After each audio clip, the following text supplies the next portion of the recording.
Chers amis, shalom, nous sommes aujourd'hui le jeudi 3 mai et je viens avec un peu de retard pour enregistrer ce message puisque normalement j'aurais dû l'enregistrer hier, mercredi, qui est la date habituelle à Jérusalem et même chez nous en Suisse, quand je dis chez nous, pour nos frères et sœurs qui sont en Suisse, c'est le mercredi que nous faisons notre étude biblique. Mais, comme vous le savez, et sans doute, je suis pris par une affreuse bronchite depuis que je suis arrivé ici, où normalement je venais pour un peu de repos et pour une mise à part, pour chercher le Seigneur, pour gérer plusieurs choses en retard.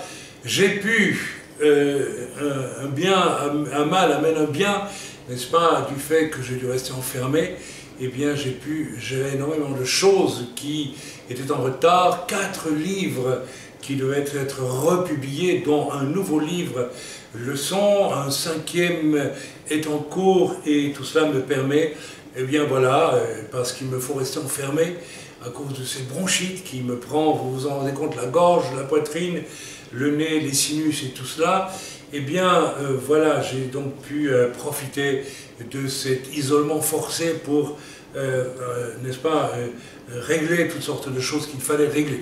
Mais voilà, j'avais un message à vous transmettre et je vais donc vous le transmettre, de même que je vais être obligé de filmer ici le message que j'avais prévu de donner ce dimanche dans une église près de Charleroi, en Belgique, étant donné donc mon état de grande fatigue contre lequel je lutte pour vous donner ce message, et n'est-ce pas, cette bronchite extrêmement forte, je ne puis pas sortir, c'est absolument impossible, et donc je ne pourrai pas, c'est la première fois en 35 ans, si j'ai bon souvenir, que je suis empêché d'aller dans une église où j'aurais dû me rendre.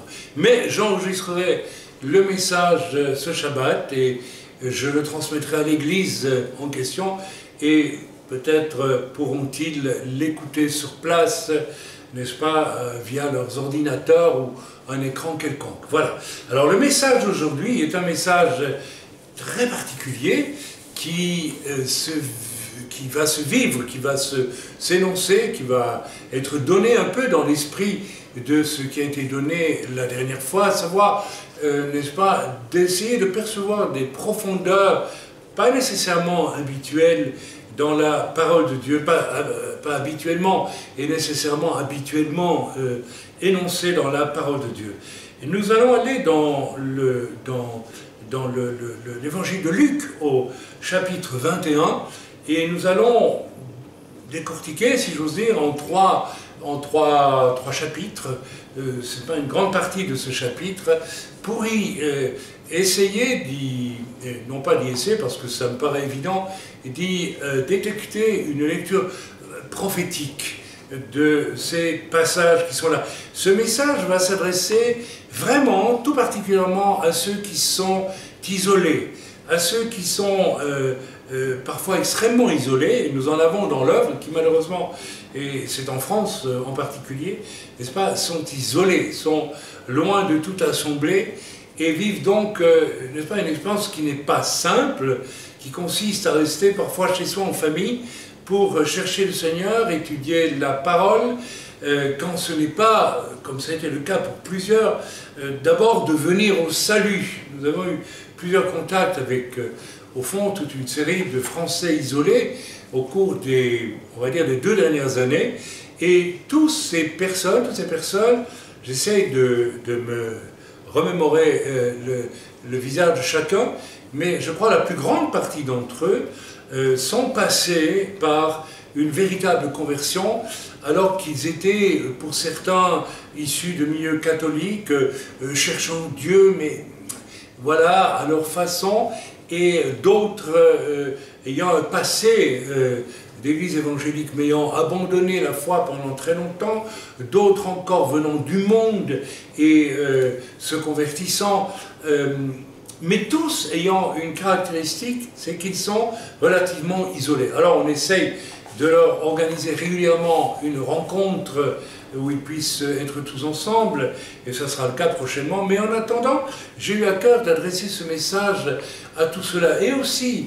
à tous ceux qui œuvrent dans l'œuvre parmi nous, que ce soit en Afrique, que ce soit en Israël, que ce soit en Europe, parce que il y a une réalité qui apparaît de plus en plus au grand jour, c'est que nous évangélisons beaucoup, et je pense que c'est dû aussi au fait que nous sommes extrêmement attentifs, n'est-ce pas, à l'authentique nouvelle naissance des personnes, bien que nous ne nous considérions pas comme des individus d'une naissance, d'une extraction supérieure, non pas du tout, au contraire, mais nous sommes convaincus, et nous le vérifions de plus en plus, que énormément de personnes dans les églises en général ne sont pas sauvées, ou sont, ça ne veut rien dire ce que je vais dire, mais enfin à moitié sauvées, ou bien voilà, ont eu une espèce de salut basé sur une émotion, ou sur quand ce n'est pas tout simplement une adhésion continue parce que l'on est né dedans, et que l'on a grandi dedans, et que l'on est culturellement chrétien, mais qu'on ne l'est pas. Donc, nous avons réalisé au fil du temps que, en réalité, nous sommes des gens qui évangélisons beaucoup, mais nous observons que les personnes que nous amenons, souvent d'ailleurs individuellement au Seigneur, sont ensuite des personnes dont il faut s'occuper vraiment avec beaucoup de temps, de patience, d'amour, et parce que tout simplement, n'est-ce pas, c'est le fameux problème de l'enfant qui naît.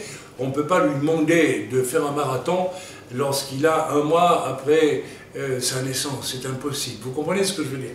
Donc j'aimerais vous encourager sur, n'est-ce pas, cet aspect qui n'est pas toujours, je vais le mettre entre guillemets, excitant, comme, n'est-ce pas, beaucoup de discours évangéliques nous encouragent à percevoir la vie chrétienne comme une grande aventure excitante à tout moment. J'en ai parlé la semaine dernière, vous devez vous en rappeler, et on est encore un peu dans le même ton au cours de ce message-ci.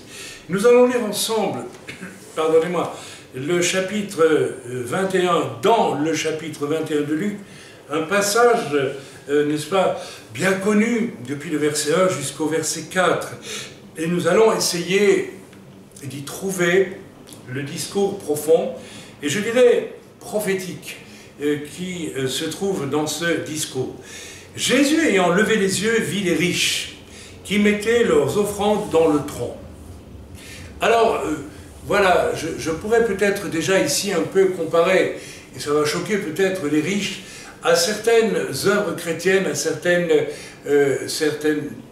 œuvres chrétiennes où l'on prêche de façon récurrente n'est-ce pas, la prospérité, par exemple. On peut considérer que ce sont les riches, n'est-ce pas, d'ailleurs, qui disent qu'il faut être riche. C'est un des discours que l'on entend dans le « Pardonnez-moi, bénis ces boissons, Seigneur, au nom de Jésus, merci, Amen ». C'est un discours qui est clairement énoncé dans les milieux où cet évangile de la prospérité, n'est-ce pas, contrôle les gens, les domine. Donc on peut considérer qu'il y a là n'est-ce pas, une image des riches. Alors Jésus, ayant levé les yeux, vit les riches qui mettaient leur offrande dans le tronc. Il vit aussi une pauvre veuve qui mettait 2 petites pièces. Alors je m'empresse tout de suite de dire ici que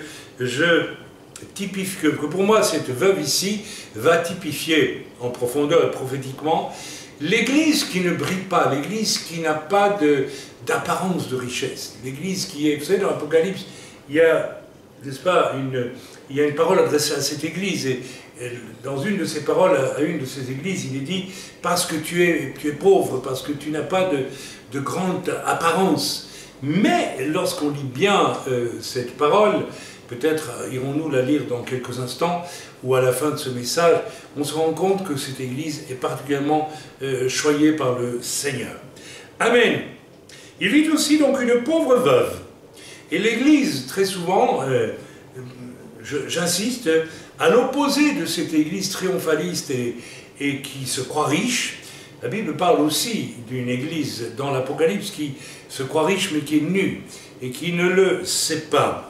C'est, je pense, une thématique extrêmement riche et forte, enfin riche, oui, façon de parler, d'actualité en tout cas, et donc qui touche particulièrement le monde chrétien des temps de la fin, où l'on se doit d'être successful, on se doit d'être riche, d'être un grand ministère, de connaître des grands ministères, d'avoir des assemblées extrêmement nombreuses. Je ne suis pas contre certaines assemblées, parce que j'en connais une en particulier en France, dont j'ai respecté le fondateur plus que tout. C'était un évangéliste, et cet homme avait cette capacité d'amener beaucoup d'âmes au Seigneur, et je n'hésite pas à le nommer. Il s'agit du frère, n'est-ce pas, de Mulhouse, dont le nom m'échappe. Je parle du père Peter Schmidt, dont je me rappelle, n'est-ce pas, qu'il était venu dans une pastorale à ses débuts, lorsque moi j'étais aussi un jeune serviteur, une pastorale de Champagne-Ardenne, si j'ai bon souvenir. Mais voilà, donc je ne dis pas que tout est mauvais lorsque quelqu'un donne un ministère d'évangéliste. Et ce frère, Peter Schmidt, je parle du père, ici bien sûr, avait un évident, et a toujours probablement, un évident ministère d'évangéliste. Et la question, à mon avis, et c'est un avis très personnel, de la structure de son assemblée, est que c'est une assemblée d'évangélistes, et il y manque peut-être, les choses ont pu évoluer depuis, je n'ai plus tellement de contact avec cette œuvre depuis pas mal d'années, eh bien, la dimension apostolique a pu intervenir, que sais-je. Mais voilà, je disais tout cela pour vous dire que je ne suis pas en train de plaider systématiquement pour les petites aventures. Non, je suis des œuvres apparemment petites. Je suis ici en train d'essayer de vous encourager, si vous vous trouvez dans cette situation, d'être seul ou isolé, et néanmoins désireux d'avancer avec le Seigneur et d'être réjoui de ce que le Seigneur vous donne à faire et à vivre là où vous vous trouvez. Mes amis, toute l'histoire ici de cette veuve et de ces riches, n'est-ce pas, qui ont deux attitudes absolument différentes, n'est-ce pas, nous devons essayer de creuser en profondeur pour voir ce qu'elle signifie pour nous. Je continue la lecture, pardon, oui.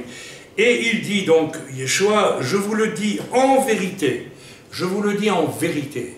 C'est pas seulement je vous le dis, je vous le dis en vérité. Je veux dire, c'est quelque chose d'extrêmement vrai, donc c'est important et c'est nécessaire que d'y attacher de l'importance. Cette pauvre veuve, je dirais, cette pauvre église, dont vous êtes peut-être l'unique représentant dans votre petit village ou votre petit coin de France ou d'ailleurs, vous qui m'écoutez cet après-midi, ben, ce que cette pauvre petite veuve a mis plus, je vous le dis en vérité, cette pauvre veuve a mis plus que tous les autres. Alors ça, c'est assez extraordinaire. Elle a mis plus que tous les autres. Tous les autres, donc tous ces riches qui sont entrés dans la synagogue ont déposé une offrande probablement en conséquence, et cette pite a mis 2 petites pièces, donc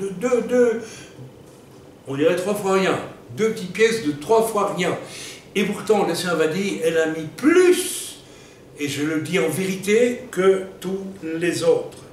C'est à prendre au sérieux, ceci. Alors si on le prend sur un plan moral ou un brin sentimental, on dit « Oh oui, elle a mis plus parce que c'est beau ce qu'elle a fait, etc. etc. » Oui, n'empêche qu'en réalité, elle n'a mis que 2 pites. Et le Seigneur dit qu'elle a mis plus que tous les autres. Il y a donc quelque chose au-delà du premier constat, du premier échelon, de la première lecture, morale, que sais-je d'autre, bien, ou d'émerveillement, de la bonté, de la générosité, quelque chose d'autre. Et il y a quelque chose d'autre ici, eh bien moi qui m'interpelle beaucoup, pour le Seigneur, ce que cette veuve fait, donc ce que vous faites, ce que vous êtes, vous qui êtes isolés, et je m'adresse ici, je l'avoue, en pensant beaucoup à tous nos isolés, qui se trouvent, n'est-ce pas, excusez-moi, je suis vraiment handicapé avec cette bronchite. Je fais un gros effort pour vous donner ce message, qui sont distribués, on va dire, sur le territoire français entre autres. Et je pense au Canada aussi, où nous avons des contacts de personnes qui nous suivent d'assez près depuis longtemps, en Afrique aussi, bien sûr, et pourquoi pas ailleurs dans le monde où l'on parle français. Car, dit Yeshua, c'est de leur superflu que tous ceux-là ont mis des offrandes dans le tronc, mais elle a mis de son nécessaire tout ce qu'elle avait pour vivre. Alors mes amis, je reviens ici sur la comparaison de, n'est-ce pas, en prenant la veuve, en comparant la veuve à l'église des isolés, et en comparant les riches à l'église de ceux qui ont tout pour apparemment prospérer et réussir, eh bien, le Seigneur dit ici clairement, ce qu'ils produisent comme fruit peut représenter du superflu, tandis que ce que vous êtes en train de faire, là où vous vous trouvez, isolé, est quelque chose de plus grand que ce superflu. Ils ont mis de leur nécessaire. Ces riches ont mis de leur, ont mis de leur superflu, tandis qu'elle a mis de son nécessaire. Qu'est-ce que ça veut dire? Ça veut dire simplement que pour elle, cette veuve isolée, il faut tout donner, autrement ça n'a pas de sens. C'est pas possible. Ça, voilà, elle donne tout ce qui lui reste. Et c'est un peu ce à quoi vous êtes condamné, vous qui êtes isolé, c'est de donner tout ce que vous avez, même si c'est peu de choses. Et le Seigneur va en tenir compte. Le Seigneur vous observe, mes amis. De même que Jésus s'était mis un peu de côté pour observer les riches et la veuve rentrer dans la synagogue et donner leur offrande, le Seigneur vous observe. Et le Seigneur attache, à mon avis, beaucoup plus de valeur à la persévérance d'un isolé qui s'occupe peut-être de prier ou de témoigner pour l'une ou l'autre personne, avec un succès qui n'est pas toujours si évident que ça. N'est-ce pas? Nous avons des exemples dans l'œuvre, n'est-ce pas? Et je vous encourage, vous les isolés, à témoigner autour de vous, à vous laisser formater par le Seigneur après une réelle et sincère conversion, et ensuite d'être le témoin de Christ autour de vous. Il n'y a pas d'autre issue pour vous parce que vous êtes isolés.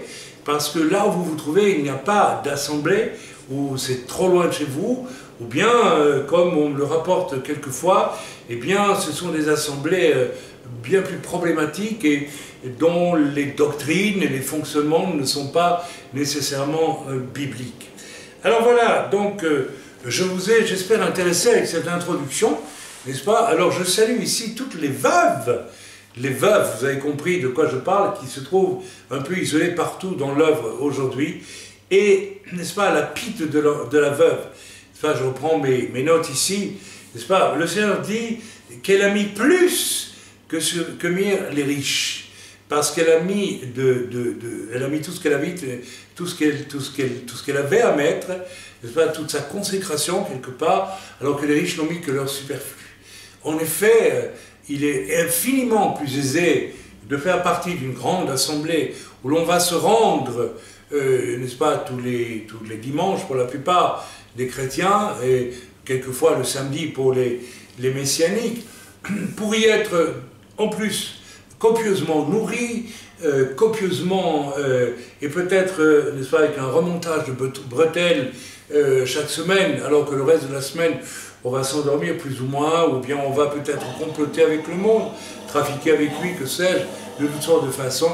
Mais néanmoins, on va faire acte de présence, et là on va participer aux activités peut-être de l'Église, où l'on va faire une bonne offrande, avec dîmes et plus peut-être, etc., etc. Et croire que on a fait là quelque chose d'important, alors que le chrétien isolé, et qui n'a que quelquefois des gens comme nous pour, n'est-ce pas, les aider de loin par les enseignements, par des visites qui ne sont pas si fréquentes que cela, eh bien, n'est-ce pas, il est obligé de vivre, n'est-ce pas, la totale dans sa consécration s'il veut survivre, tout simplement.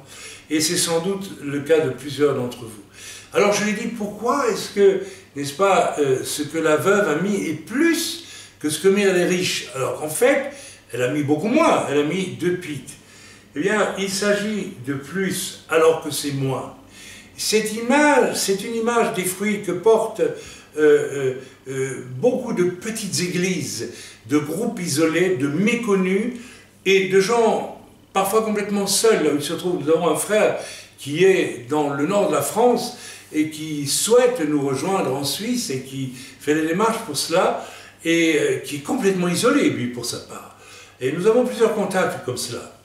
Alors, j'aimerais vraiment vous encourager, frères et sœurs. J'ai reçu un email d'une sœur de Jérusalem, elle s'appelle Shoshana, elle est dans l'œuvre à Jérusalem, et en priant, elle a reçu, n'est-ce pas, que nous avions, pour le moment en tout cas, un appel, et je pense que c'est un appel pour tout le monde, ce n'est pas un appel pour l'œuvre, mais c'est un appel pour chaque membre dans l'œuvre. Nous avons un appel très clair à évangéliser individuellement et à essayer d'amener chacun d'entre nous une âme au Seigneur de laquelle nous allons devoir nous occuper. Nous avons une sœur en France qui a cheminé avec nous à partir d'une conversion qui n'était qu'approximative, hein, on va dire, il y a bientôt 2 ans maintenant. Elle sortait d'un catholicisme dans lequel elle n'était pas confortable et elle nous a joints et nous avons pu rectifier avec beaucoup de patience et du temps aussi. Il faut laisser du temps au temps dans ces cas-là, n'est-ce pas, tout ce qu'il fallait rectifier. Et peu à peu, n'est-ce pas, cette sœur a évolué. Et finalement, elle a témoigné, n'est-ce pas, à sa propre famille, à sa propre fille. Et sa fille est venue au Seigneur. Et elle continue à prier pour sa fille. Sa fille est isolée aussi. Elles sont toutes les deux isolées, avec des conjoints pas convertis. Et donc, cette première sœur dont nous sommes occupés, eh bien, c'est un peu une image de ce que le Seigneur nous demande à chacun dans l'œuvre de faire en ce moment, c'est de nous occuper d'une personne à la fois pour essayer de l'amener au Seigneur et ensuite de prier pour elle, de veiller sur elle, de l'accompagner. Nous avons eu quelques exemples comme cela, et nous en avons un en ce moment en Suisse, où une sœur qui vient d'un arrière-plan très particulier et très antagoniste avec la foi chrétienne, eh bien, n'est-ce pas, nous avons un frère ancien qui s'occupe d'elle d'une façon très personnelle, et nous avons aussi une sœur qui l'a amenée au Seigneur, qui s'en occupe, prie pour elle et veille sur elle.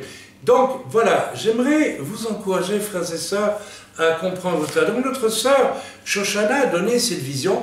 Elle a eu une vision en priant, n'est-ce pas, non pas d'une grande moisson qui se faisait comme cela en ce moment subitement dans un immense réveil, bien que nous ayons vécu, j'en ai témoigné, ce que je considère comme une visitation de Dieu très particulière lors de notre chalet de Pessah cette année, puisque une quinzaine de personnes, à peu près une quinzaine, qui étaient tous des chrétiens culturels, mais n'avaient jamais vécu une nouvelle naissance radicale, sont venus à vivre cette expérience. Donc, nous nous sommes dit, ça y est, il y a là quelque chose du réveil. Et c'est vrai. Et j'espère que tous ceux-là qui ont vécu cette expérience ne la laissent pas s'endormir et rentrent dans la vision que je leur propose maintenant, à savoir de fabriquer un collier de perles, n'est-ce pas, au lieu d'une immense moisson.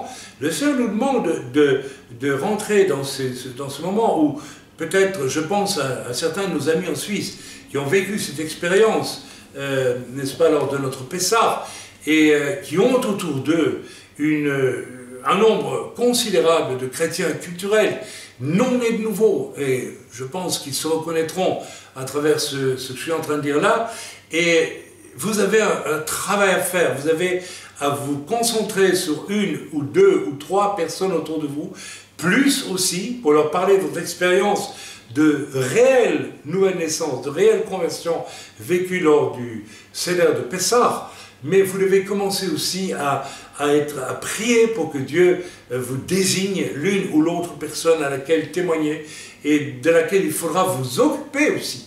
Bien sûr, vous n'êtes pas pasteur. Bien sûr, il y a des choses que nous ferons, nous, les anciens. Bien sûr, vous n'êtes pas docteur, bien sûr, vous n'êtes pas évangéliste, mais vous pouvez évangéliser aussi et faire votre part, une évangélisation accompagnée de vos prières, de votre soutien, de votre bienveillance à l'égard de ces personnes et aussi de votre attention. Il ne s'agit pas d'amener les gens au Seigneur et puis de les amener à l'église et puis de les planter là en disant « mais les serviteurs de Dieu vont s'occuper de tout ». Non, je pense que le travail, plus j'avance en âge, plus je me rends compte que le travail, n'est-ce pas, pour affermir une âme est un travail d'une extrême difficulté, je vais oser le dire, et profondeur et nécessite les efforts de tous. Amène la prière de tous. Voilà, donc je continue après cette vision. Donc Shoshana a une vision, n'est-ce pas, que l'œuvre chez nous était plutôt comme un collier de perles, n'est-ce pas, dans lequel nous enfilons perle après perle. Je vais y venir concernant les perles dans quelques instants. En bref, la qualité vaut mieux que la quantité. C'est un peu le thème de ce que nous vivons aujourd'hui. Voilà. Pourquoi, eh bien, pourquoi est-ce que cette vision nous est donnée par le Seigneur? Eh bien, tout simplement parce que, n'est-ce pas, amener une seule âme à une véritable conversion déjà, est quelque chose qui implique beaucoup de prières pour la soigner ensuite et l'établir, n'est-ce pas, implique aussi beaucoup de travail, beaucoup de temps investi, de courage, de patience, etc., etc. Amen. Au fond, ce que le Seigneur nous demande de plus en plus de vivre, c'est non pas juste de recruter des candidats pour une chaise en plus ou en moins dans l'Assemblée, mais, vous m'avez compris, pour faire un tout autre travail. Nous allons lire ensuite, toujours en essayant de saisir la dimension prophétique qui se trouve dans ce message, donc, dans cette lecture. Donc, nous allons lire la suite. Donc, pour ce qui est de la première partie que nous avons lue, donc au chapitre 21 de Luc, du verset 1er au verset 4, nous avons parlé, au fond, de deux églises. Aujourd'hui, je ne vais pas revenir dessus, vous avez compris de quoi je voulais parler. Je dirais que ce qui frappe le regard et ce qui ne frappe pas le regard s'opposent, et que peut-être il faut choisir notre camp dans ces temps de la fin. Et je voudrais vous encourager, vous aussi, qui êtes membres de grandes assemblées ou d'assemblées bien pourvues en enseignement ou en ministères différents, parfois toutes les semaines, tous les dimanches. Est-ce que vous êtes conscient aussi de votre responsabilité quant au salut des âmes autour de vous, ou êtes-vous de simples consommateurs, n'est-ce pas? C'est à vous de réfléchir, c'est à vous d'y penser. Nous lisons la suite, qui est quand même extraordinaire, parce que ce qui vient maintenant, apparemment, n'a strictement rien à voir avec ce qui vient d'être lu, n'est-ce pas, l'histoire de la veuve et des riches, mais en fait, ça a tout à voir. Vous allez me comprendre. Vous allez peut-être comprendre tout de suite. Comme quelques-uns parlaient des belles pierres, et juste une parenthèse, dans l'Écriture, rien ne vient par hasard à un certain endroit dans la Bible. Il y a des enchaînements qui paraissent ne pas être des enchaînements, et paraissent être des choses tout à fait différentes, mais en réalité, il y a un enchaînement et une signification qu'il nous faut trouver.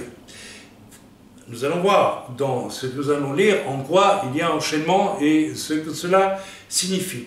Comme quelques-uns parlaient des belles pierres et des objets apportés en offrande qui faisaient l'ornement du temple, vous voyez, on est dans un tout autre moment. Là, Jésus était à la synagogue et voilà qu'on parle, n'est-ce pas, des disciples des Yeshua qui vont parler des belles pierres du temple. On est dans deux moments physiques totalement différents et pourtant il y a un lien entre ces deux passages. Comme quelques-uns parlaient des belles pierres et des objets, les beaux objets apportés en offrande qui faisaient l'ornement du temple. Alors, pas besoin de le décrire, vous avez lu suffisamment, je l'espère, dans la première alliance, n'est-ce pas, que le temple était orné d'une multitude de richesses et de trésors d'orfèvrerie absolument remarquables. L'ornement du temple. Yeshua dit: les jours viendront où de ce que vous voyez, il ne restera pas pierre sur pierre qui ne soit renversée. Mes amis, il y a évidemment, c'est une illustration à peine voilée, que tout ce qui frappe, n'est-ce pas, le regard, n'est-ce pas, est déjà condamné. Alors, j'aimerais ici, non pas d'une manière un peu méchante, mais encourager quand même les isolés. Vous qui vivez des situations qui ne semblent pas du tout frapper le regard, j'aimerais vous encourager ici. Parce que vous n'avez peut-être que 2 pites à donner, mais donnez-les ces 2 pites. C'est peut-être les seules choses que vous avez à donner, mais donnez-les. Donnez-vous, donnez votre vie, donnez le temps que Dieu mérite dans votre existence, le temps de lecture de la Bible, le temps de prière, le temps de persévérance, le temps de position à prendre. Il y a des gens nouveaux convertis parmi nous en France qui doivent prendre position contre l'hostilité de leur milieu autour d'eux. N'est-ce pas? Il y a des combats à mener. Certains d'entre vous, vous menez un combat extrêmement rude avec des faux chrétiens de vos familles qui vous en font voir de toutes les couleurs. Vous savez très bien de quoi je parle. Mais j'aimerais vous encourager ici. J'aimerais vous encourager à être encouragé par ce que je vous dis en ce moment, prophétiquement. Saisissez la main du Seigneur et dites-lui, je te donne tout ce que j'ai là, je te le donne, ma vie entière, je te la donne. Mais, frères et sœurs, attention, ne donnez pas pour vous relâcher ensuite. C'est le problème parfois de certains, c'est le fameux problème de la démission que l'on rencontre chez tant d'hommes aujourd'hui, qui veulent vivre comme des adolescents, des enfants, et ne pas saisir les problèmes, les réalités en profondeur, là où il faut les saisir.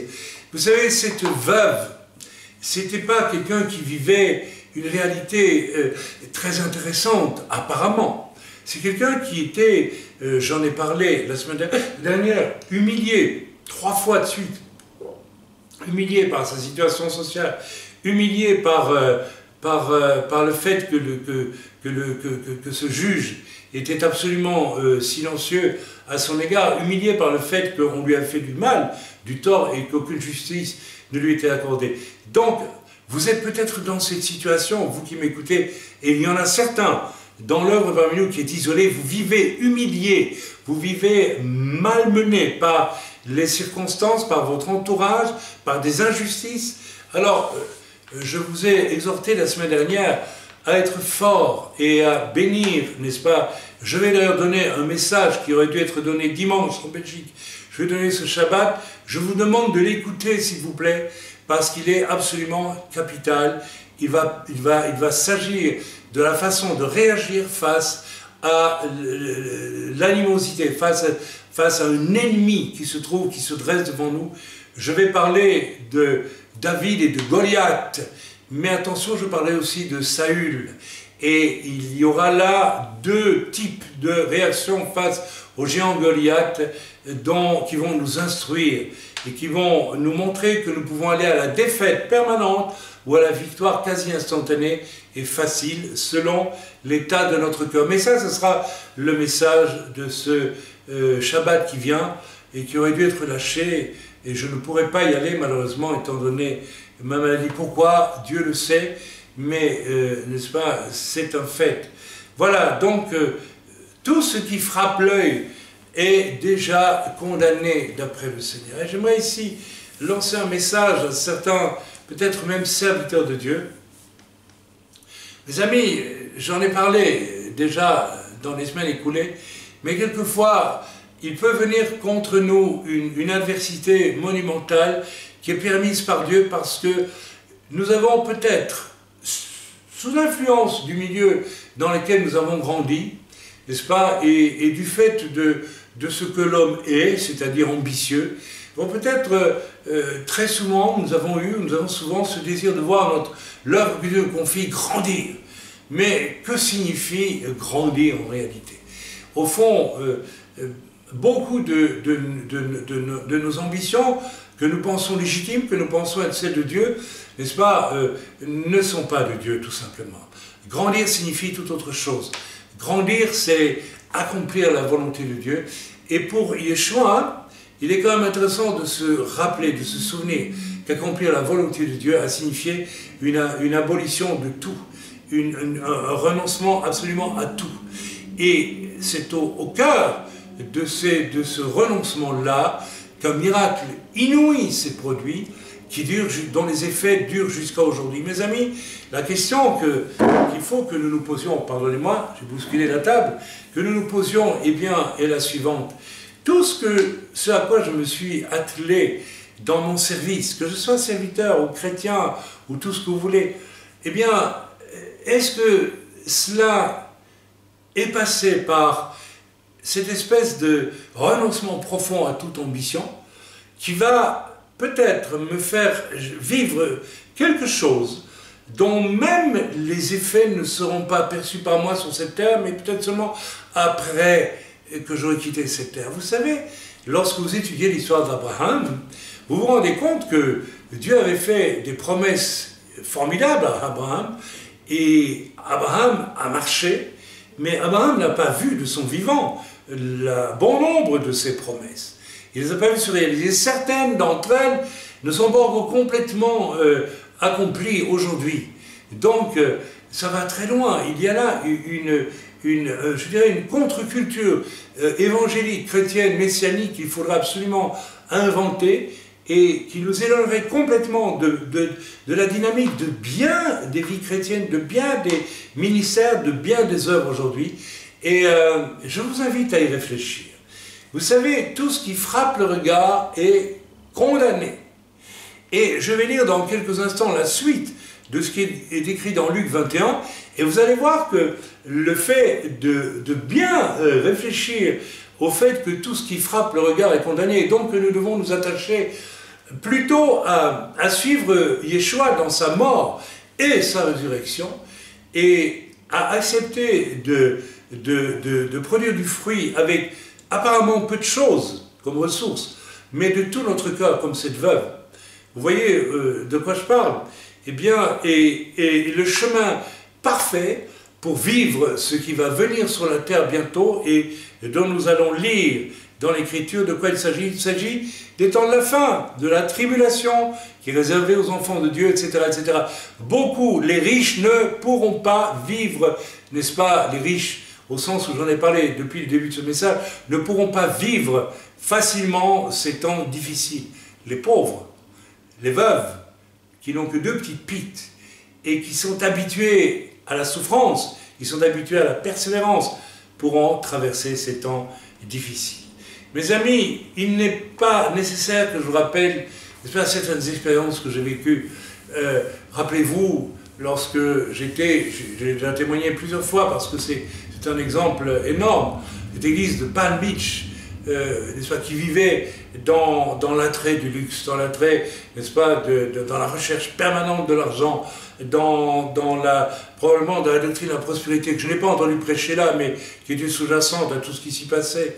Cette église où l'on pouvait, n'est-ce pas, gesticuler Toronto, n'est-ce pas, sur une moquette épaisse de 3 cm, voire 5, je ne sais plus, toute bleue dans toute cette église qui avait un poster gigantesque, rappelez-vous, avec une montagne et un ciel ténébreux, où j'ai prêché qu'elle avait à se repentir, cette église, de ses priorités toutes charnelles et pseudo-spirituelles. J'en ai témoigné plusieurs fois, et à laquelle j'ai annoncé prophétiquement que si elle ne se repentit pas, eh bien, ce qui était figuré sur le poster, à savoir cette montagne avec un ciel menaçant par derrière, eh bien, c'est ce qui allait leur arriver, à savoir que cette église allait être entièrement détruite physiquement, n'est-ce pas, et donc dispersée. Et quelques temps après, peut-être 2 mois après, j'ai appris qu'une tornade, c'était à Palm Beach, n'est-ce pas, dans le sud des États-Unis, eh bien, une tornade était venue et avait arraché l'église jusque dans ses fondements et l'avait dispersée aux 4 vents. Je ne vous parlerai pas d'une assemblée, n'est-ce pas, que j'ai vue, dont j'ai vu la déviation il y a quelques années en France, parce que son leader, comme on dit, n'est-ce pas, a eu envie de construire un immense temple, n'est-ce pas, parce qu'il y avait réveil autour de lui, réveil véritable, et puis ce réveil s'est transformé en ambition de construction.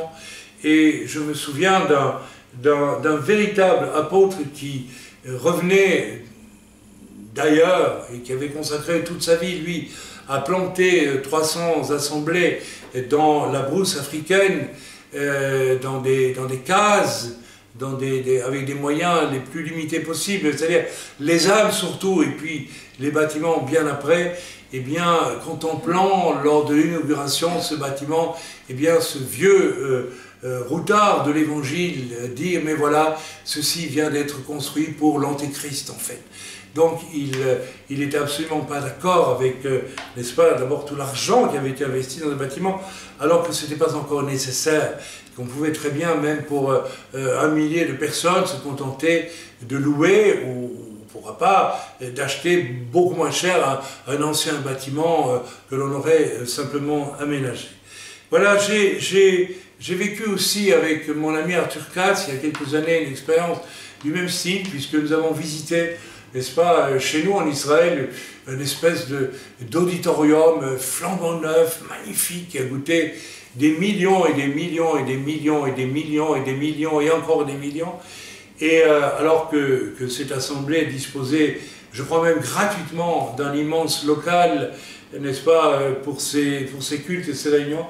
Et puis la réflexion de mon ami Arthur Katz a été simplement, tout ça c'est pour faire du show.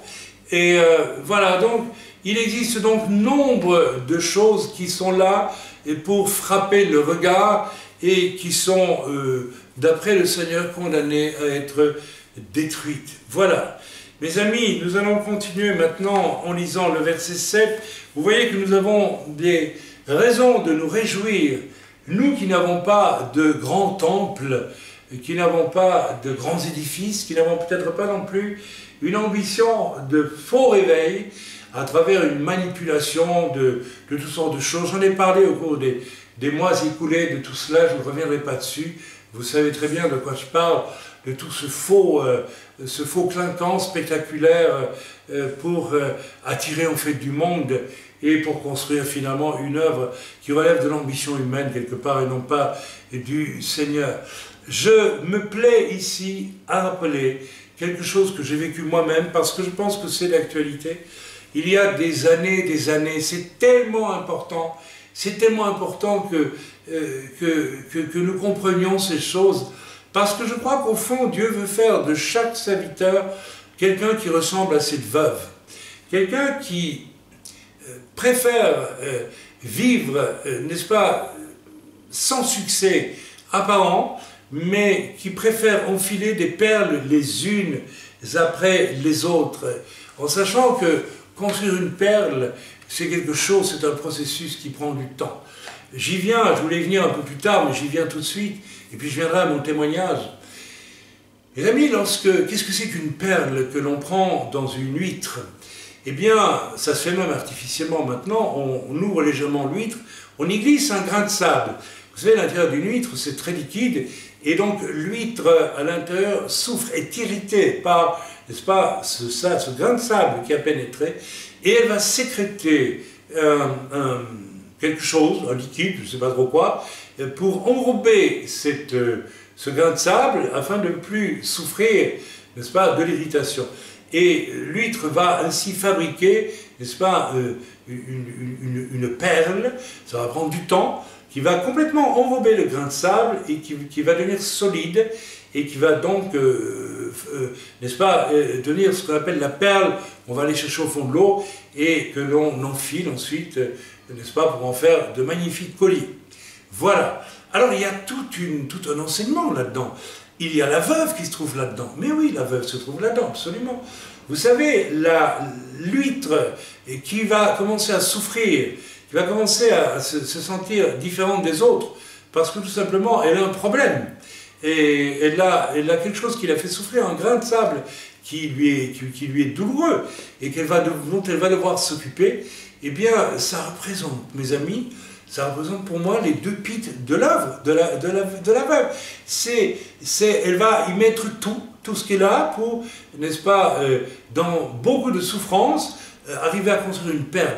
C'est l'image aussi de ce que vous êtes appelés, chacun d'entre vous, à faire pour une âme à la fois autour de vous, ou peut-être deux. Vous avez à accepter la souffrance que cela va engendrer pour vous. Cela va engendrer du temps à prendre, ça va engendrer de la prière, ça va engendrer de la foi. Vous savez, la foi est à notre portée, j'aimerais vous encourager. J'ai eu un message hier ou aujourd'hui, ou hier plutôt, d'un frère qui a des problèmes et des difficultés, et je vous avoue qu'au premier abord, je me suis dit, encore, alors que je suis moi-même malade et fatigué, et j'ai dit, Seigneur, comment je vais faire? C'était, n'est-ce pas, ce frère a mis un grain de sable dans ma vie, et j'ai dû réagir, ou je pouvais l'ignorer, ou bien réagir. Eh bien, j'ai réagi par la foi, et j'ai prié en langue, et tout de suite, le Seigneur m'a dit, j'avais ta foi, demande-moi de créer une situation miraculeuse qui va gérer le problème. C'est-à-dire qu'en un instant, dans la prière, j'ai fabriqué une perle, mes amis. Une perle, c'est cette chose merveilleuse que le Seigneur peut faire en réponse à notre foi, lorsque nous sommes dans une situation presque impossible. Voilà, donc, ce que je vis là en ce moment, alors que j'ai une bronchite, que Dieu soit béni, je n'ai pas toussé depuis le départ de ce message, mais vous entendez à ma voix à quel point je suis pris, eh bien, c'est aussi fabriquer une perle. J'espère que ce sera une perle pour vous en écoutant ce message. Voilà, donc, soyez des veuves, mes amis, qui fabriquent des perles. Vous avez compris de quoi je parle, et réjouissez-vous de votre situation, de votre position, si c'est celle que vous vivez en ce moment. Nous continuons maintenant la lecture à partir du verset 7. Ils lui demandèrent, « Maître, quand donc cela arrivera-t-il, et à quel signe connaîtra-t-on que ces choses vont arriver ?» C'est très intéressant. Donc il demande maintenant au Seigneur, « Ah bon, le temple va être détruit. Cette chose qui frappe le regard, qui est très belle, va être complètement détruite, au point qu'il n'en restera rien. » Et je voudrais insister là-dessus, mes amis. Le Seigneur n'a pas dit que ce temple va être abîmé, ou va être à moitié détruit. Non, le Seigneur a dit, les jours viendront où de ce que vous voyez, il ne restera pas pierre sur pierre qui ne sont renversées. Ça revient à dire, il n'en restera rien. Shum davar, comme on dit chez nous, en Israël. Et effectivement, si vous allez sur le mont du Temple, à Har-Bayit aujourd'hui, que les musulmans réclament à corps et à cri pour eux, eh bien, alors qu'ils ne leur appartiennent pas, eh bien, vous verrez qu'il ne reste rien, strictement rien, de la construction de l'ancien temple. Nous avons des traces archéologiques nombreuses, mais le temple a disparu. C'est une image, mes amis, qui nous parle et qui nous dit que tout ce qui est là pour frapper le regard va être détruit, tout simplement. Et je pense que la tribulation qui vient et qui va toucher l'humanité entière, n'oublions pas que ce qui se passe aujourd'hui au Moyen-Orient, vous suivez un petit peu l'actualité, je l'espère, avec tout ce qui est en train de se jouer en ce moment, eh bien, pourrait très bien nous amener très vite, peut-être demain, peut-être dans une semaine, peut-être dans 2 mois, je n'en sais rien, mais très vite, avec le départ d'une guerre au Moyen-Orient qui accomplirait Gog et Magog et qui pourrait devenir aussi une guerre mondiale. Alors mes amis, je pense que là nous allons entrer dans des temps de tribulation absolument formidables où beaucoup de choses qui sont dans le christianisme aujourd'hui, là pour frapper le regard, vont disparaître. Vous savez, je peux même vous le prophétiser sans prophétiser, parce que c'est tellement évident.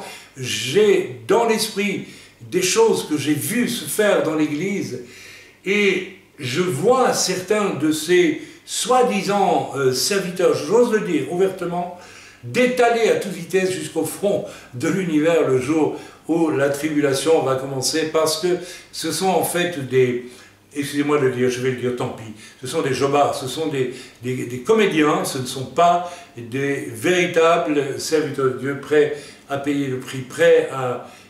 Et nous en avons vu, et nous avons vu qui cherchaient à s'en sortir, soi-disant, parce qu'ils avaient été sous le joug de gens, n'est-ce pas, qui courent et qui sont des gens absolument impurs, immoraux, et j'en passe, et de pire, mais qui ont révélé être exactement du même tonneau qu'eux au cours des expériences que nous avons connues avec ces gens.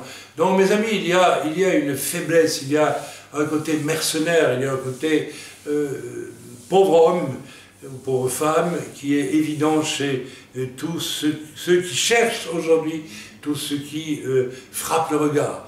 Et je n'ai pas besoin de vous en faire la démonstration, de vous en convaincre. J'espère qu'il existe énormément de choses aujourd'hui qui existent pour frapper le regard.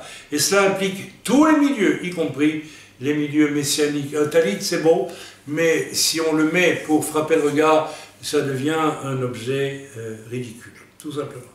Bien, ce qui ne veut pas dire que je n'ai pas de temps à autre l'idée de mettre un talit. Et pourquoi pas, si je viens en Israël et j'ai aussi des téphilines, et si l'occasion m'est présentée avec mes amis juifs, eh bien, que j'essaye moi aussi, peu à peu, d'amener au Seigneur, eh bien, je me fais juif avec les juifs. Ok, donc on dit maintenant, ce verset 7, et nous allons lire, voilà. Oui, donc, voilà, donc Jésus va dire ceci, il lui demandait, oui, bon, il demande, Maître, quand donc cela arrivera-t-il, cette destruction du temple? Donc, vous avez compris, je pars toujours de ce qui est écrit là pour typifier autre chose qui nous concerne aujourd'hui. Je pense que pour celui qui veut bien l'entendre, le Seigneur a parlé prophétiquement sur notre temps, et pas seulement sur le temple. Celui qui veut bien aller un peu en profondeur dans l'écriture et dans la compréhension qu'on peut en avoir. Jésus répondit, prenez garde que vous ne soyez séduits.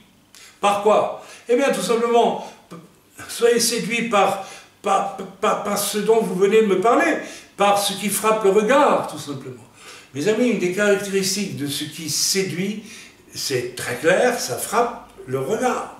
L'Église catholique a eu un impact multiséculaire sur des foules de gens très simples, souvent. N'oubliez pas que jusqu'il n'y a pas très longtemps, je crois que c'est même jusqu'avant la Première Guerre mondiale, 90% de la population française était paysanne.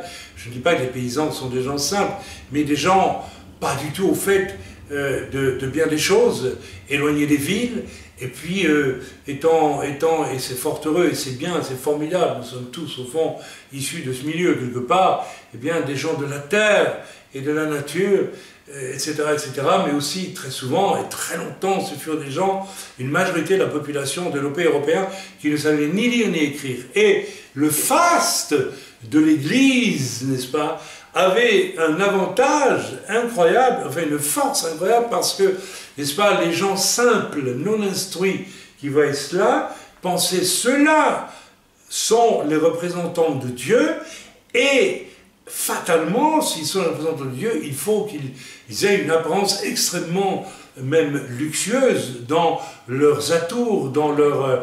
alors, vous voyez, les églises gothiques qui ont été construites dans toute l'Europe, n'est-ce pas, à l'époque gothique, sont absolument stupéfiantes voilà, en tant que monuments qui frappent le regard, mais elles sont vides aujourd'hui. Vous voyez, elles sont vides, elles ont été, peut-être qu'elles vont être détruites d'ailleurs, toutes.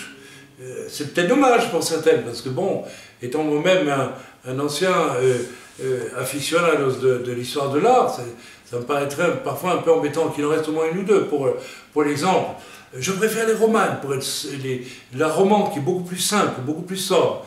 Vous voyez, qui est plus proche des origines de l'Église en Occident. Je m'égare à peine. Jésus dit, prenez garde que rien ne vous séduise, que personne, que vous ne soyez pas séduits. Car plusieurs viendront en mon nom, disant, c'est moi, et le temps approche. Ici, bien sûr, le Seigneur fait allusion à ceux qui viendront en son nom, disant, c'est moi, disant, je suis le Messie. Nous en avons de plus en plus aujourd'hui. Il y a une apparition de faux messies. Je reçois, moi, d'étranges messages de gens qui disent, j'ai eu le message d'un bonhomme, n'est-ce pas, qui m'a annoncé, n'est-ce pas, sous une apparence très judaïsante déjà, eh bien, et qu'il était le frère de Yeshua. Il s'appelle Marcel ou Maurice, je ne sais plus trop, et puis il est revenu sur terre, c'est le deuxième Messie. Alors vous voyez, c'est une interprétation très très personnelle du Mashiach ben Yosef et du Mashiach ben David. Pour ceux qui veulent avoir un peu d'intelligence, peut-être que cet individu n'est pas aussi fou qu'il en a l'air, peut-être qu'il veut faire croire qu'il est le Messie de retour, le Messie ben David, et c'est certainement ce qu'il dit lui-même. Le Seigneur nous a mis en garde de ne pas accorder le moindre crédit à cela. C'est évidemment pour nous qui connaissons la parole de Dieu ridicule, mais nous ne pouvons pas rire de ces choses parce qu'elles cachent vraiment quelque chose de redoutablement dangereux et qui risque de séduire beaucoup de personnes aujourd'hui qui ne sont pas nées de nouveau. Et où est-ce qu'on ne naît pas de nouveau dans les milieux où l'on n'attache plus d'importance à l'apparence qu'au contenu, mes amis, où l'on est plutôt du côté des grands riches, n'est-ce pas, de la parabole du début, non, ce n'est pas une parabole, de ce que Jésus a vu dans la synagogue, que de la veuve avec sa pite, avec ses deux petites pites.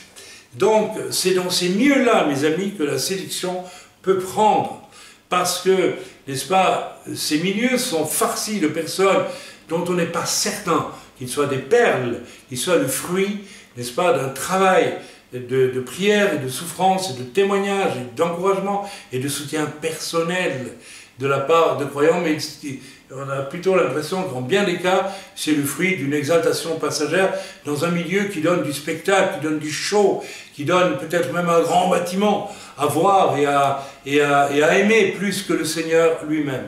Alors attention à ces choses, que personne ne vous séduise, car plusieurs viendront en mon nom disant « c'est moi » et le temps approche. Donc, plusieurs viendront disant « je suis le Messie » et le temps de la fin est venu, avec moi qui serai le Messie. Je parle ici des faux Messies, comme nous en avons aujourd'hui, nous allons en avoir de plus en plus. Et ils vont séduire les gens des œuvres qui sont construites sur l'apparence et non pas sur, n'est-ce pas, l'intensité spirituelle de la veuve du début de ce chapitre. Ne les suivez pas quand vous entendrez parler de guerre et de soulèvement, ne soyez pas effrayés, car il faut que ces choses arrivent premièrement. Mais ce ne sera pas encore la fin. Alors il leur dit, une nation s'élèvera contre une nation et un royaume contre un royaume. On y est, mes amis. Et il y aura de grands tremblements de terre. On y est. Je suppose que vous n'êtes plus à convaincre que la fréquence et l'intensité des tremblements de terre augmentent sur la terre depuis, je pense, à peu près une centaine d'années de façon absolument exponentielle. Et c'est un des signes des temps de la fin. Et en divers lieux, des pestes et des famines, il y aura des phénomènes terribles et de grands signes dans le ciel. Mais avant tout cela, on mettra la main sur vous et on vous persécutera, on vous livrera aux synagogues, on vous jettera en prison, on vous mènera devant des rois et devant des gouverneurs à cause de mon nom. Cela vous arrivera pour que vous serviez de témoignage.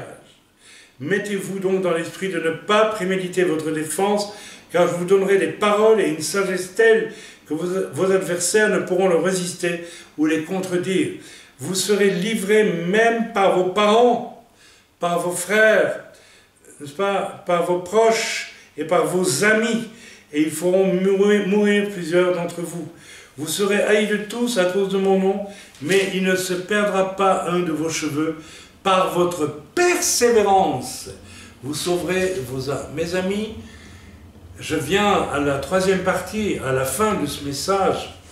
Nous allons vers les temps de tribulation où le Seigneur nous dit que nous allons être convoqués devant des rois, devant des tribunaux, etc., accusés de toutes sortes de choses, n'est-ce pas, d'être des sectes, d'être des gens dangereux, etc., etc.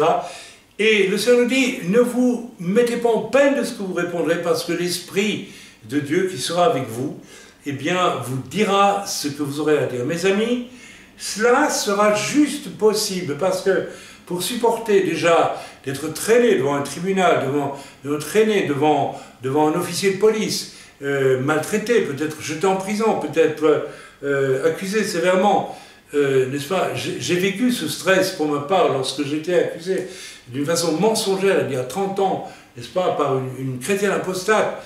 Et je me souviens d'un entretien, qui n'était pas un entretien, avec un commissaire de police. Et je vous assure que c'est une épreuve quand on n'a jamais vécu ce genre de choses. Eh bien, nous devons nous y préparer, parce que les temps viennent où nous allons probablement souffrir des choses comme celle-là.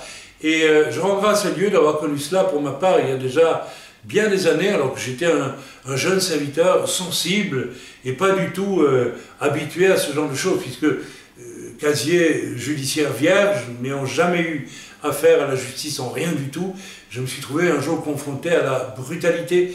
Et vous savez, ça peut peut-être déplaire à certains policiers qui écoutent ce message, mais d'autres me diront qu'ils savent très bien de quoi je parle et que c'est vrai, mais ça peut être d'une brutalité morale absolument effroyable. Vous savez, on vous écrabouille, hein. On essaie vraiment on vous humilie à fond dans le but de vous faire dire ce que l'on voudrait vous faire dire.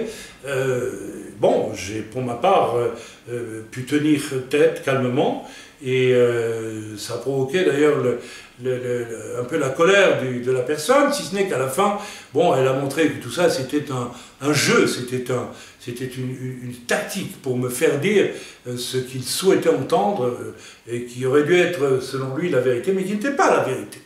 Bon, je m'en suis sorti, fort bien, mais mes amis, nous allons peut-être vivre des choses encore beaucoup plus dures. Et pour pouvoir nous en sortir bien lorsque nous serons face à ces gens, et que l'Esprit de Dieu puisse nous diriger dans nos réponses, si nous ne sommes pas des gens aguerris, si nous ne sommes pas de ces vraiment nés de nouveau, et je voudrais revenir là-dessus aussi, je m'adresse ici à tous les chrétiens qui m'écoutent et qui ne sont pas isolés peut-être. Êtes-vous vraiment sauvés? Êtes-vous vraiment nés de nouveau?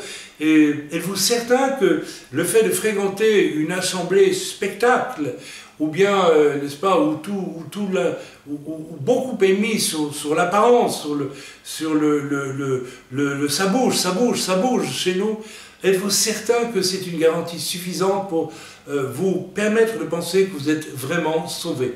Je ne dis pas vous ne l'êtes pas, mais je vous demande de vous poser la question. Ce n'est pas une église, ce n'est pas son succès, ce n'est aucun pasteur en lui-même, aucun évangéliste, aucun prophète, aucun apôtre, aucun tout ce que vous voulez qui peut vous sauver, c'est Jésus seul, à condition que vous preniez vraiment conscience que vous êtes d'abord perdu et que vous avez besoin du salut. Or, il y a une espèce d'opium, il y a une espèce de parfum, de fausse conversion, de faux salut qui circule aujourd'hui et contre lequel je vous mets solennellement en garde. Amen. Alors, je vous répète, comment pourrez-vous, n'est-ce pas, affronter, n'est-ce pas, prochainement cette tribulation avec la paix du Seigneur, la paix. Vous savez, le Seigneur ne nous a jamais dit que nous n'aurions pas le cœur qui bat la chamade quand nous serons maltraités, mais il nous donnera aussi par-dessus tout une paix surnaturelle parce que nous serons des gens habitués à vivre par la foi. Je vous répète, il y a aujourd'hui matin, j'étais presque découragé parce que j'ai reçu un mail de la part d'un frère et il y avait une situation énorme il se tournait vers moi et puis j'étais au bord de me dire mais finalement est-ce qu'il ne veut pas un peu se débrouiller tout seul? Et puis non, je ne lui ai pas répondu cela. J'ai dit ben, il n'y a qu'une solution, c'est de prier. J'ai cherché le Seigneur et l'Esprit de Dieu m'a inspiré et m'a inspiré les paroles qu'il fallait dans la prière et j'ai eu la conviction que Dieu allait répondre. Mes amis, nous allons être confrontés dans des situations comme celle-là et c'est seulement une foi véritable d'hommes vraiment et de femmes vraiment nés de nouveau et qui ont appris à servir Dieu avec deux petites pites et pas avec les apparences de la richesse. C'est ceux-là qui pourront, n'est-ce pas, tenir le coup dans les temps difficiles qui viennent. Prenez garde que vous ne soyez pas séduits. Amen. Voilà, parce que c'est...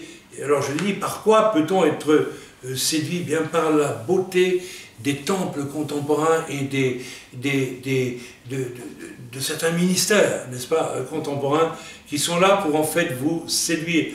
Et je suis obligé de le dire, selon d'authentiques vérifications, non pas selon des on-dit seulement. Lorsque vous voyez l'envers du décor et que vous apprenez que tel ministère en vogue, n'est-ce pas, j'ose à peine le répéter, dit à la fin d'une réunion, moi à moins de 10 000 euros, je ne quitte pas un plateau au niveau de l'offrande. Il y a de quoi être absolument tétanisé quand on entend, n'est-ce pas. Lorsque l'on apprend que sur un parking d'autoroute, n'est-ce pas, un de ces soi-disant serviteurs à la mode fait des remarques sur le physique d'une serveuse qui passe par là, je n'oserais même pas vous répéter les mots qui ont été prononcés, il y a de quoi être absolument affolé. Lorsque l'on apprend qu'après une réunion, n'est-ce pas, on sort en ville faire la fête en disant on a récolté 10 000 euros, ben, on fait la fête, on va s'acheter des nouveaux costumes. Frères et sœurs, des choses comme ça existent aujourd'hui. Il n'y a pas qu'aux États-Unis avec des gens comme Benin ou d'autres. Ces gens-là savent vous donner toute l'apparence de gens extraordinaires. Mais en réalité, par derrière, mes amis, nous avons droit à toute autre chose. Voilà, je voulais ici vous dire, terminer en vous disant en vous lisant la fin de cette exhortation de Yeshua, n'est-ce pas? Et je vais vous la lire au verset donc 19. Par votre persévérance, vous sauverez vos âmes. Mes amis, ça veut dire clairement que nous allons devoir traverser tout cela, et seule notre persévérance nous permettra de sauver nos âmes. Pourquoi notre persévérance va-t-elle sauver nos âmes? Pourquoi ne croyons-nous pas, et nous croyons bien sûr que c'est Jésus qui sauve nos vies, mais lorsqu'il est question ici de sauver nos âmes, cela signifie plus en réalité que nos âmes sont-elles vraiment, d'abord premièrement, sauvées? Sommes-nous certains d'être des hommes et des femmes sauvés? Ou bien ne sommes-nous qu'apparemment sauvés? Ça, c'est la première question. Ensuite, la persévérance, par votre persévérance, vous sauverez vos âmes. Ici, l'âme, c'est quelque chose qui nous parle de notre vie. Vous sauverez votre vie, vous sauverez en fait votre destinée. Parce que nous ne savons pas, n'est-ce pas, si nous ne tenons pas dans les temps difficiles qui viennent, ce que peut devenir notre vie, ce que peut devenir notre destinée si nous n'arrivons pas à persévérer. Or, quels sont ceux qui vont persévérer? Mes amis, ce sont ceux qui sont le fruit, n'est-ce pas, d'une souffrance fabriquée à l'intérieur d'une huître. Vous savez, je suis venu au Seigneur, non pas comme le pensait, et je l'ai entendu dans un des témoignages que j'ai entendu il y a tant d'années, dans la bouche d'un prophète qui semblait dire « Je suis quelqu'un de tellement extraordinaire qu'il a bien fallu que Dieu me sauve ». C'est ce qu'on entendait en filigrane, très orgueilleux du discours de cet homme. Et j'ai conscience pour ma part que l'homme que j'étais était insauvable. S'il n'y avait pas un jour une personne, et cette personne s'appelait Mireille Bloch, j'ose citer son nom, elle est décédée aujourd'hui, c'était une juive messianique, d'origine juive, elle était de Belgique, et cette personne a intercédé avec mon épouse d'ailleurs, pour moi, alors que j'étais un candidat pour l'enfer, mes amis. Eh bien, voyez-vous, j'ai toujours su que l'intercession de cette femme, et l'intercession aussi d'autres femmes allemandes chez les sœurs protestantes de Lüdenscheid en Allemagne, qui ont prié pour moi lorsque j'avais 3 ou 4 ans, 5 ans, n'est-ce pas, je l'ai su par révélation, et je l'ai su aussi au souvenir du regard que portaient ces femmes magnifiques de prière, n'est-ce pas, sur moi lorsque j'étais petit. Mais je sais pertinemment bien que il y a eu un jour un grain de sable qui a été glissé dans la vie d'une petite juive messianique qui s'appelait Mireille, qui était frêle, qui était relativement isolée d'ailleurs, qui souffrait beaucoup du désordre dans les églises. Elle était suffisamment instruite et intelligente, n'est-ce pas, concernant l'écriture pour se rendre compte que, n'est-ce pas, les conflits entre églises et puis les dysfonctionnements non bibliques de l'église étaient quelque chose qui la dérangeait.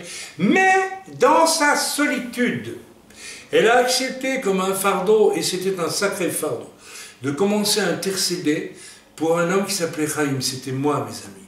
Et je vous garantis que pour arriver à m'amener au salut, il a fallu une intercession très particulière. Je suis convaincu que j'étais comme un grain de sable de souffrance dans sa vie, un grain de sable très particulier, et je vais ajouter quelque chose pour vous montrer à quel point cette notion de la souffrance autour de laquelle on va construire une perle est tellement importante.